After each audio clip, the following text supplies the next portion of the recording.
Angka tonase sampah di Aceh Tamiang terus meningkat setiap tahunnya. Bahkan saat ini sampah yang diikuti petugas di 12 kecamatan mencapai 45 ton perharinya. Sampah di Aceh Tamiang terus meningkat setiap tahunnya. Pada tahun 2024, angka tonase sampah di Kabupaten Aceh Tamiang mencapai 123 ton. Bahkan saat ini, dalam satu hari, sampah yang diikuti petugas di 12 kecamatan mencapai 45 ton.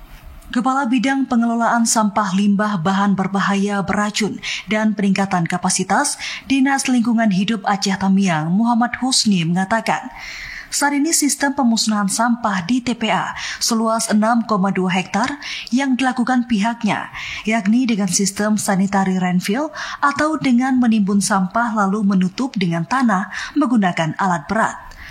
Husni menyebutkan saat ini ada beberapa kendala yang dihadapi pihaknya untuk menangani sampah yang terus bertambah. Salah satunya sarana dan prasarana yang belum mumpuni, meski beberapa upaya telah dilakukan, namun dirasa belum maksimal. Selain itu, Husni berharap agar adanya peraturan daerah yang mengatur tentang pembatasan sampah, pemilihan sampah dari rumah dan retribusi sampah. Jadi kami sendiri dari Dinas Lingkungan Hidup itu cukup berharap yang pertama itu kepada masyarakat. Karena masyarakat yang selaku orang yang membuang sampah. Minimal dari masyarakat sendiri sudah melakukan pemilahan dari rumah. Jadi yang anorganik saja yang keluar, itu yang jadi tugas kami. Nah selanjutnya solusinya mungkin sedikit perhatian dari pemerintah daerah untuk beberapa item yang memang harus kita penuhi untuk berjalannya sistem pengurangan sampah yang ada di kita.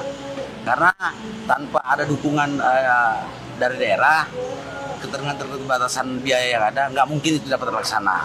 Tujuannya nggak lain nggak bukan agar sampah di Kabupaten Aceh Tamiang lebih sedikit, lebih ditekan jumlahnya, dan kami selaku dari Dinas Lingkungan Hidup untuk di TPA sanggup mengatasi apabila sampah yang sampai ke kami jumlahnya sedikit dan sudah terpilah.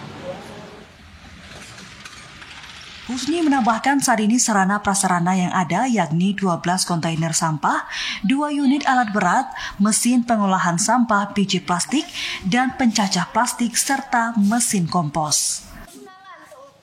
Dari Aceh Tamiang, Abdul Rozak, TVRI melaporkan.